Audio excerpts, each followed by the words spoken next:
let's explore the three key points on how public service can be holy as service to our Lord and Savior.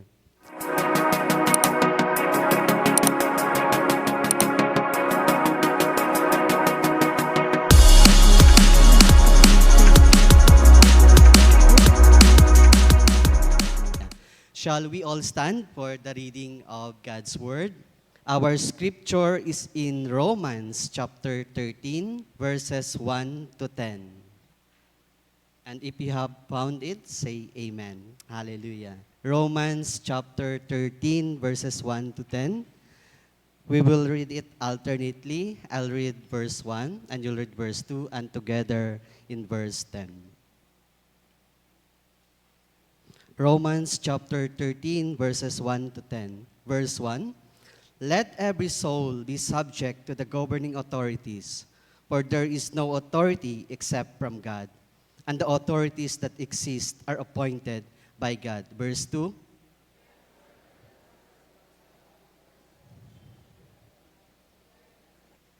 verse 3, for rulers are not a terror to good works, but to evil.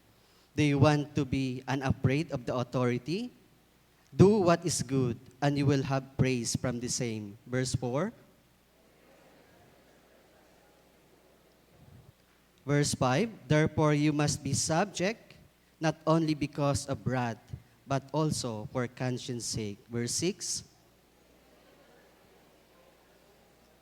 7, render therefore to all their due, taxes to whom taxes are due, customs to whom customs, fear to whom fear, and honor to whom honor. 8. Verse 9. For the commandments, you shall not commit adultery, you shall not murder, you shall not steal, you shall not bear false witness, you shall not covet, and if there is any other commandment, are all summed up in this saying, namely, you shall love your neighbor as yourself. Verse 10, together, love does no harm to a neighbor, therefore love is the fulfillment of the law. Glory to God for the reading of His Word. Makakaupo na po ang bawat isa. Before we begin, I want you to remember this, that each time we gather for worship, as what we are doing right now, God unfolds something new for our souls. A reminder of His promises, a renewal of His grace, and an inspiration that strengthens us to live more faithfully for Him. Shall we bow our heads in prayer? Hallelujah. Blessed be the name of the Lord. Heavenly Father, we come before you today like David, with a humble heart, thanking you for the opportunity to gather in your presence. We acknowledge that everything we do is an offering to you, and we ask that you guide us in our service to you and to others. Father God, open our hearts and minds to understand the importance of public service as a means of worship, and help us to see each act of kindness, generosity, and duty as a way to honor your name. Lord, we pray that you empower us to serve with joy, humility, and dedication, remembering that in every task, we are serving you. Fill us, O Lord, with the strength to pour out our lives in love as a living sacrifice to you. May our service reflect your glory and bring blessings to those around us. We ask for your wisdom and guidance as we study your word this morning. May it inspire us to live out our faith through actions that glorify you and serve the need of others. In all things, may we be a reflection of your love and grace. In Jesus' name we pray. Amen. Hallelujah. Blessed be the name of the Lord. So this morning, I want to talk to you about public service to God. So ito po yung topic natin for the whole month. I want to start with that historical background for you to enjoy the public service in ancient Jewish culture. In the ancient Jewish tradition, public service to God was deeply embedded in the culture and daily life of the people. The Israelites understood service is an integral part of their relationship with God, not as a mere duty, but a sacred privilege. From the Levitical priesthood to the giving of offerings and to care for the poor, service was viewed as an essential element of their covenant for God. Let us take the Levitical priesthood. So this is public service to God in the temple. In Leviticus chapter 7:38, the priests were called to offer sacrifices to God, not for their benefit, but as a means of intercession for the people. So the priest had to serve in the tabernacle and later in the temple. And that's maintaining the altar. Yun po ang work ng priest. Ensuring that all sacrifices were offered and keeping the community spiritually clean. So every time na nagko-commit sila ng sin in ancient history, so they have to offer a sacrifice for God. And pwedeng yung lamb, no? Yun ang ino-offer nila as a sacrifice. At malaki po yung role na ginagampanan ng priest during that time. And that is public service to God. So they acted as mediators between God and Israel. Para po hindi makita ni Lord yung sin, no? They have to offer a sacrifice. So this service was considered holy because it represented God's glory and ensured the spiritual health of the community. And we are blessed today. It's because hindi na natin kailangan mag-offer ng lamb as a sacrifice. It's because Jesus Himself offered Himself at the cross of Calvary. Hallelujah. Blessed be the name of the Lord. The second thing is the concept of tithing and offerings as a service to God. In Malachi chapter 3, verse 10, the people were instructed to bring their tithes into the storehouse so that there might be food for the Levites and the temple workers. So this practice was a public service to God as it ensured that the religious leaders had resources to continue their service to the people. So God commanded the people to give in order to honor Him with their wealth. And that's what we are doing right now. We are giving our tithes and offering to the Lord. The giving of tithes was not just for the temple, but also for the support of the poor and the vulnerable. Making service not only vertical to God, no, but also horizontal to the people, to God's people. And the third one was the great commandment of love. Jesus, coming from the Jewish tradition, emphasized that service to God involves loving others. Loving others. In Matthew 25:36-46, Jesus says, "Whatever you did for one of the least of these brothers and sisters of mine, you did it for me." You did it for me. The Old Testament service to God was often expressed through caring for the marginalized. And Jesus deepened this by showing that service to the least is service to God. And that's the historical background about public service in ancient Jewish culture. The first one, the Levitical priesthood. The second one, the concept of tithing and offerings. And the third one, the great commandment of love. And this morning, I want to talk to you about the public service of God. Let me start with a short story. This is an opening story. Imagine a small, humble village where everyone knows each other's name. In the past, dito sa Ojongan, no, kilala nila halos lahat ng tao. I'm right? Kilala nila. It's because kukunti lang ang tao.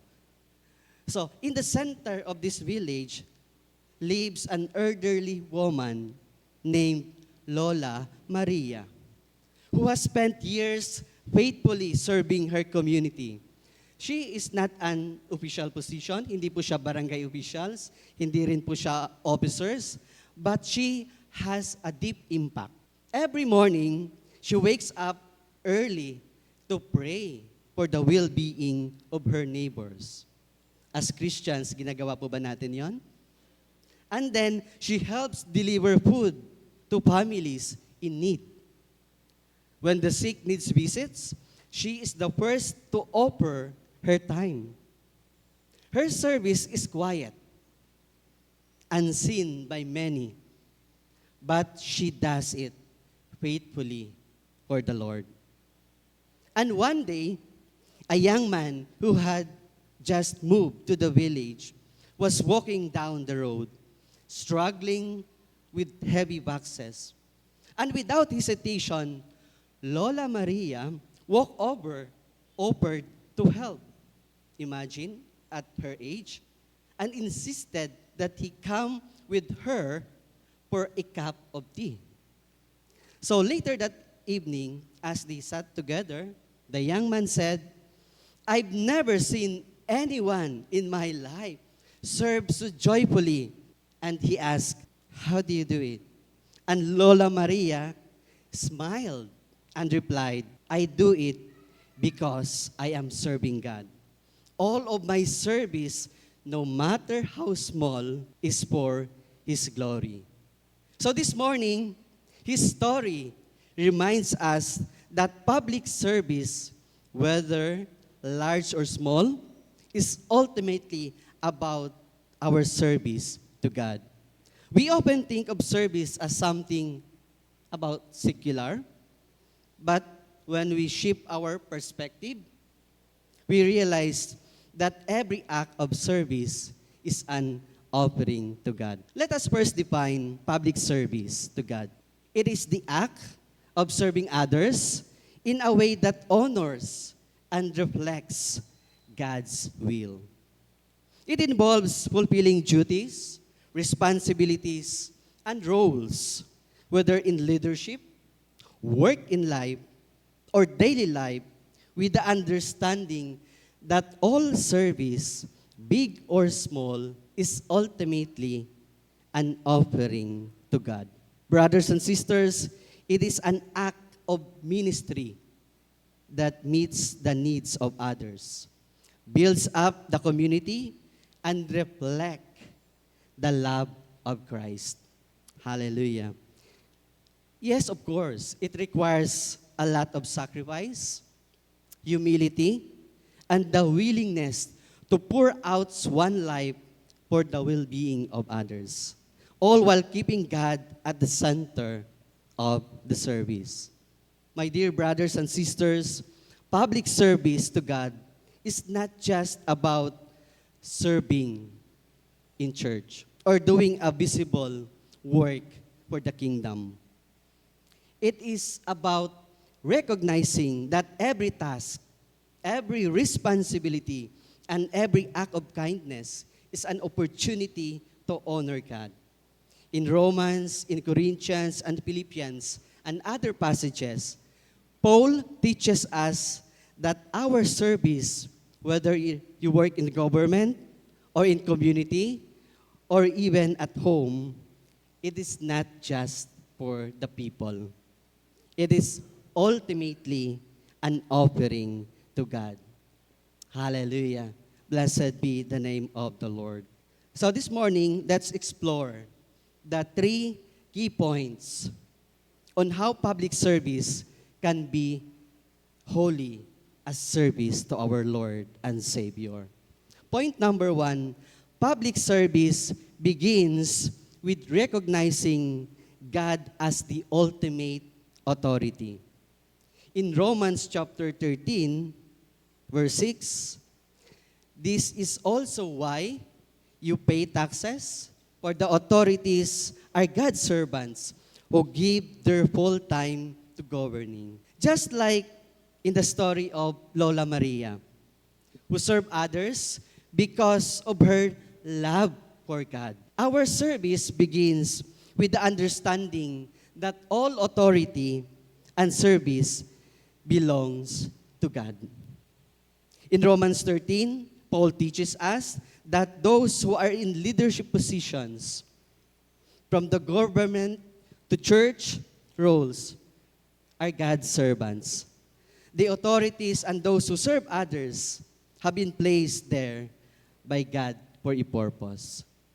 So despite of your situation in the office, those who are working in the government or in private sector, your boss, your head, immediate supervisor, God has a purpose kung bakit nandoon sila sa position na yon. And we have to respect that. Whether we are cleaning dito sa church, yung task na ginagawa ng ating praise and worship team, ng ating choir, ng ating media department, lahat yon service to God. Or something na naglilinis ka lang, nagpupulot ka ng mga something na dumi sa surroundings ng church, it is a service to God. And quietly, God is rewarding you. Amen ba? Pwede bang malakas na palakpak sa ating Panginoon? Hallelujah. Blessed be the name of the Lord. I hope may experience niyo yung reward ng Panginoon quietly. So, that's how God is faithful in our lives.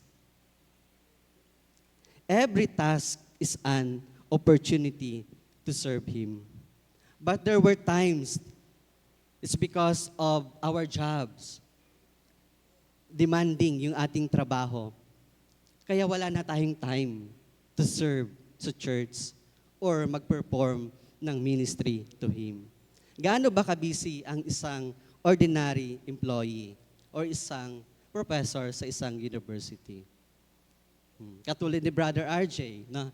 I have a master class during Saturday and Sunday from 6 to 9 p.m. So just yesterday, may klase ako hanggang 9 o'clock kagabi. No? And then during the weekdays, no? So loaded din ang schedule. May panel defense ka sir ng Monday, may panel defense ka ng Tuesday from 6 to 9 o minsan inaabot kami ng 10 o'clock. Title defense, proposal defense, final defense. Hindi naman ganun ka-busy. And then trimester din tayo sa ating Bible school. No? And I am grateful it's because last semester, no, natapos ko na rin yung subject ko sa Bible school. May klase naman ako every Wednesday sa Bible school from 6 hanggang 9 din ng gabi. No? Hindi naman ganun ka-busy. But of course, yung iba mas busy pa doon sa akin. But of course, lahat ng ginagawa natin sa ministry for the Lord, meron siyang reward. Amen ba? And quietly, nire-reward tayo ng Panginoon. As part ng council, no, with our senior pastor, Pastor Andrew, and the rest ng ating officers, every time po na nagkakaroon kami ng meeting sa church, no, we always pray for every members of this church. Sasabihin ni Pastor Andrew, kilala niyo si brother ganito, kilala niyo si sister ganito, isama natin sa prayer. Kilala niyo si ganito, isama natin sa prayer. So we are praying for everyone that the Lord will give you favor. One touch of God's favor can change your life. Amen ba? Pwede bang malakas na palakpak sa ating Panginoon? Hallelujah. Blessed be the name of the Lord. In a split second, pwedeng baguhin ni Lord ang situation mo. Amen ba? And that is God's favor. Anong kailangan mo? God's favor. Anong kailangan ni Brother RJ? God's favor. So please pray for me also kasi pinagpipray din namin kayo. Pinagpipray namin yung mga work, pinagpipray namin yung mga businesses, prosperity sa lahat man ng actions na gagawin nyo or plans no, in your life. We're praying for each and every one of us. Yun po ang culture na meron tayo sa ating church. That everyone that needs prayer, pinagpipray natin. At na-experience ko rin po yan nung ako po ay nag-undergo ng operation before. Na sinabi sa akin, stage 3, stage 4 cancer na yun, Brother RJ, huwag ka na umuwi ng province, operahan ka na. Di ba? So I asked for prayer sa church. And God performed miracle in that operation. Pwede bang malakas na palakpak sa ating Panginoon? Hallelujah. Blessed be the name of the Lord. And also pray for me because I'm taking an exam next week with the British Council, no? As I plan for an intake in international business schools, no? In IPU New Zealand. And of course, no, after that, we're traveling to Narita, Tokyo, for a 7-day vacation, na Tokyo, Japan. Na? So I'm excited for that. So please also pray for us na next week yon. So sana ma-enjoy din namin yung travel na with Pastor Andrew. Naka-travel din si Pastor Andrew sa Japan. Marami tayong pastors na nakapag-travel. No? Actually, 1 month sila sa Japan. Wow. Kami 7 days lang. So limited lang na-explore yung mga landmarks and so on and so forth. And I'm so excited to ride that Shinkansen. No? Yung isa sa mga fastest train and safest train sa Japan. No? So from Tokyo to Osaka, yun ang magiging way namin. So parang almost 2 hours lang siya. No? So with that Shinkansen. Okay? So that is God's favor. Amen po ba? Hallelujah. Blessed be the name of the Lord. Point number 2, public service is a ministry of meeting real needs. In 2 Corinthians chapter 9 verse 12, the Bible says, this service that you perform is not only supplying the needs of the people, but it is also overflowing in many expressions of thanks to God. Remember, just like Lola Maria meets tangible needs by feeding the hungry and visiting the sick, service to God is about practical acts that help meet the needs of people in our communities. And Ojongan Foursquare was the first to offer help during the COVID pandemic. Nagbigay tayo ng financial assistance sa LGU. Nag-ikot din yung ating van para magbigay ng support sa mga brothers and sisters natin in need. I don't know if you could still recall, nagkatay si pastor ng baboy. And then hinati-hati niya yung baboy, dineliver doon sa mga members natin. That's how responsive, no? Yung ating church. At dapat ganun din yung thinking ng bawat isa po sa atin. So service is not just about offering prayers, but about providing food for the hungry, offering shelter for the homeless, and helping the sick. And we're so grateful na sa ating mga members, generous members that always support our missions. So we support missionaries worldwide. Nagbibigay tayo ng support sa ibang bansa, sa mga missionaries natin para to propagate the gospel. And that's our main goal. That's why we are serving the Lord. So when we serve, we do it to supply the needs of God's people. Whether it's helping neighbors with groceries, ginagawa ba natin yan? There were times na nag-share tayo kahit na 3-in-1 coffee lang with our neighbors, no, or something kung anong pwede nating ma-share. So that's the good culture na meron ng mga Pilipinos na kapag nagluto tayo, nagbibigay din tayo ng pagkain sa ating kapitbahay. No? So, or supporting a ministry financially. Not all of us merong plenty of time na maging available sa church. But some of us are supporting our ministry financially. And you are serving God. And the Lord also will reward you for that. Our service becomes a blessing to God. So again, service is not just duty, it's ministry. Pwede bang isang malakas na palakpak sa ating Panginoon? Hallelujah. Blessed be the name of the Lord.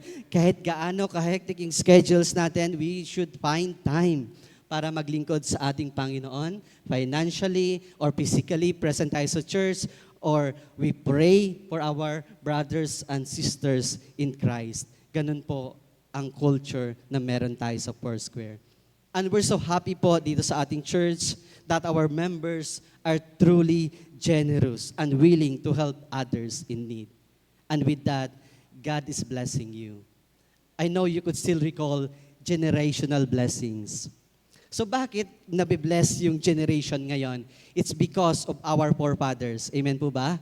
Naging obedient sila. Naging faithful sila sa pagbibigay ng kanilang tithes and offering. So that's why our generation na-experience na itong ganito kagandang sanctuary natin. It's because yung nauna sa atin.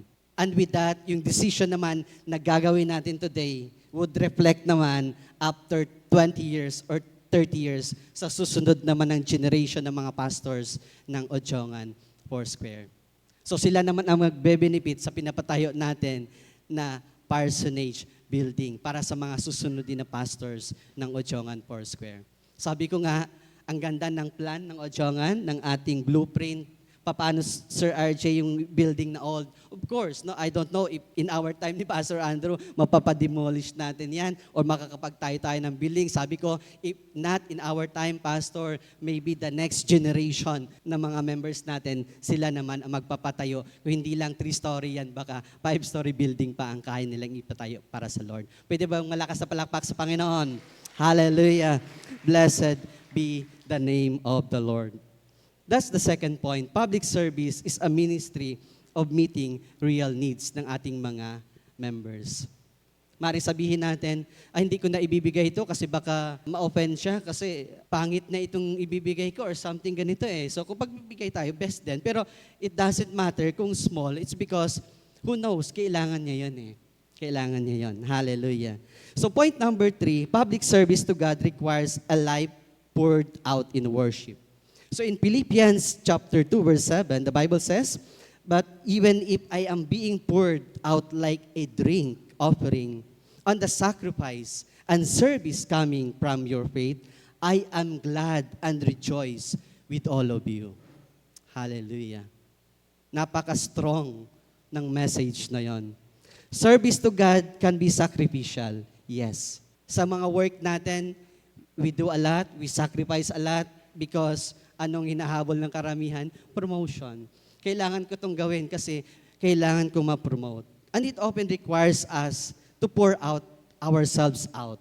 Ibubuhos mo lahat ng time mo, all of your energy, all of your resources, and even our emotional strength. Pero kapag ginawa natin yun kay Lord, para sa mystery ni Lord, maraming mabiblessed, and the Lord will bless you. Hindi lang ikaw. Kung hindi mo makita on your time, the next generation after you, yun sanang isipin natin. Yung mga anak natin, yung mga apo natin, someday that generation nila, i-bless ni Lord. Hindi sila iiwan. Hindi sila pababayaan ng Lord. Pwede bang malakas na palakpak sa ating Panginoon? Hallelujah. Blessed be the name of the Lord. And let us pray also. No? It's because nowadays, no, marami tayong naririnig na maraming mga Christian members na ang nakukuha ng ibang mga groups or organization na iba ang kanilang teaching. It's because they provide something, they provide food, they provide money, they provide everything no, para lumipat lang sila sa ganong mga or group or organization. They take advantage, yung pinaka-lowest point natin. So wag po sana tayong maging victim ng ganong mga groups and organization. It's because in the end times, na marami talagang lalabas na mga false prophets. No? Lagi natin titingnan kung may sinishare sa atin, that would be fine. Pero tingnan mo, it is aligned with the scripture ba? It is aligned with the word of God? It's aligned ba sa teaching natin that Jesus Christ is the same yesterday, today, and forever? So, tingnan po natin maigi yun. So, wag tayo magpapadala for them. Tayo po ang magdadala sa kanila para sa Lord. Pwede bang malakas na palakpak sa ating Panginoon? Hallelujah. Blessed be the name of the Lord. At sabi nga kanina, pinapag-usapan namin, anong gagawin natin, Brother RJ, Brother Alan, anong gagawin natin? So, of course, we have to pray for them. We have to pray for them. Now, it's because nakakalungkot man, it's because ang roots nila, nakakilala sila sa Panginoon, sa Foursquare, no, but then nakita natin sila na sa ibang group or organization with a different beliefs. Hallelujah. So let us pray for them. So Paul uses the imagery of being poured out like a drink offering, emphasizing that service is a life laid down in worship. Maaari sabihin ng ilan, 20 years na ako, 40 years na ako nagsiserve sa ministry, lagi akong active sa church, bakit hindi ko pa nakikita itong nababanggit ni Brother RJ? Maybe you have to spend time in prayer. So, ang prayer po, hindi po siya one-way communication, it's two-way communication. Sabi ng isang pastor, it's chika-chika with the Lord. When you pray, just wait for that small voice na maaring iparinig sa'yo ng Panginoon. But if not, you have to read the Word of God. So, yun actually ang practice ko. So, magpipray ako early in the morning, 2 o'clock or 3 o'clock in the morning, and I have to read the scripture. Nandoon yung answer ni Lord. Nandoon yung motivation na verse. Nandoon yung inspirational na verse for me to continue serving God, to continue serving the ministry for His kingdom.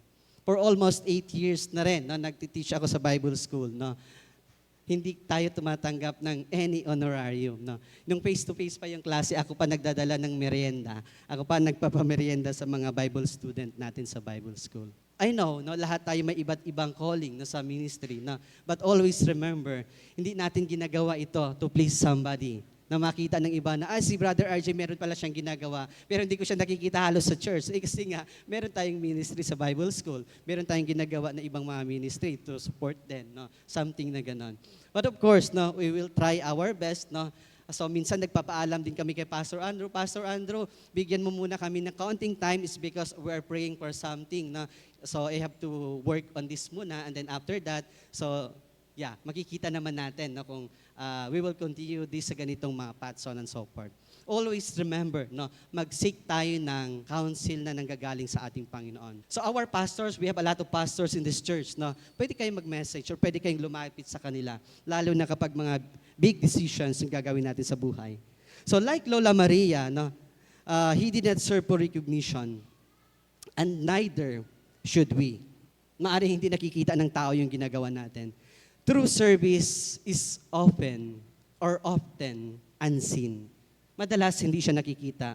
And it's not about the applause. Hindi natin kailangan palakpakan tayo ng tao sa ginagawa natin, but about honoring our God. So always remember, gaano man kahirap ang ginagawa mo sa office mo, gaano man kahirap ang trabaho mo, maaring hindi ka pa full-time, maaring lecturer ka pa lang or job order ka pa lang or temporary ka lang. No? So gawin mo lang ang lahat ng kaya mong gawin. No? It's because you are serving God and honoring God. At nakikita yon, nagre-reflect yon. Bakit ka ganito? Bakit ka ganito? So despite of the different circumstances, nakikita talaga kapag ang isang Kristiyano nagra-radiate sa kanya ang glory ni Lord. Amen po ba? Hallelujah. The way we speak no, towards others. Kaya nga lagi nilang sinasabi kahit sa school, no? Tahimik na kayo, nandiyan na si Pastor RJ. So, about kung something na may pinag-uusapan sila, nandiyan na si Pastor RJ, tahimik na kayo. Of course, I'm not a pastor, no? But nag-aral din ako ng konting units no, sa ating Bible school. What I mean is that nagre-reflect sa atin ang glory ni Lord. The way we work, the way we serve others, nakikita yon. So that's why until now, no, marami nagme-message sa akin, Brother RJ or Sir RJ, kailan ka ba babalik as dean ng college? Na? Of course, wait lang kayo. It's because I'm praying for something big na and decisions in my life. Na, that God put something in my heart. Na, sabi ko, sooner or later, malalaman niyo rin kung mag-stay ako sa Romblon State University. So what's the application? Serving God means giving up something for ourselves.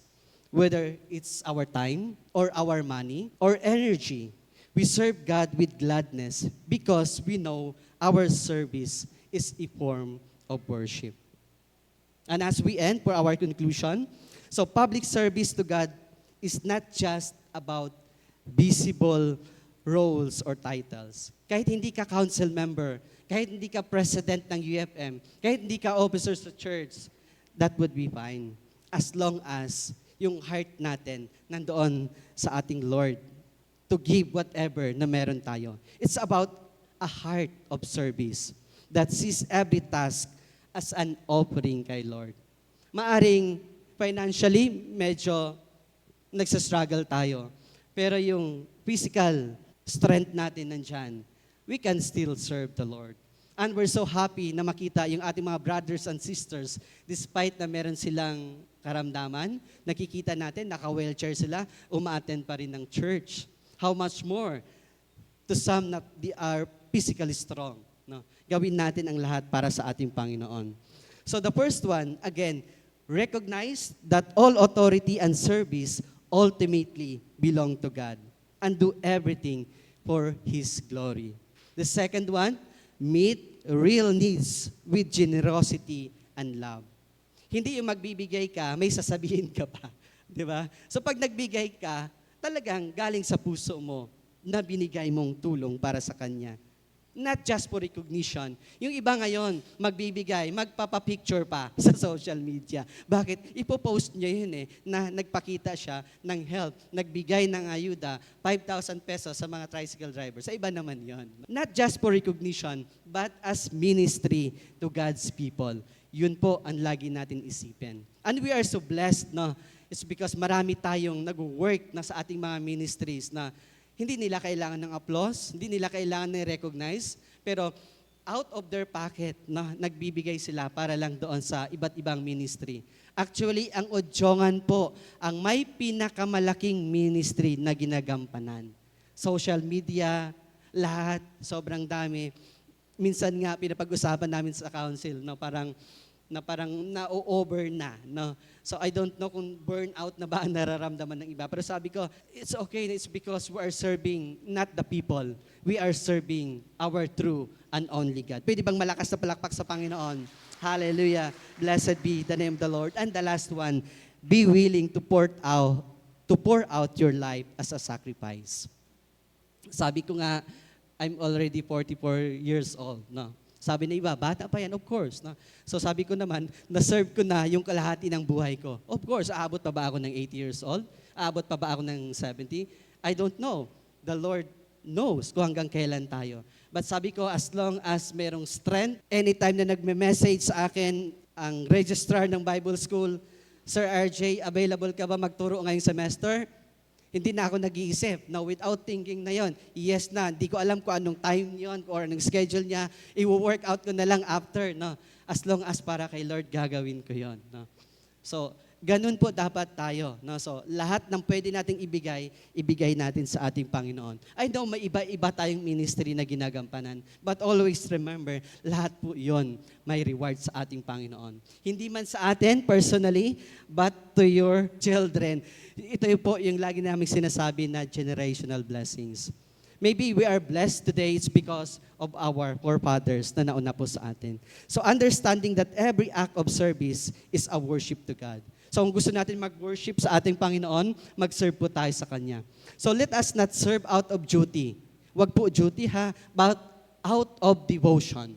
It should be out of devotion. So like Lola Maria in our example earlier, let our service to God overflow with joy and gratitude so that the world will see and give thanks to Him.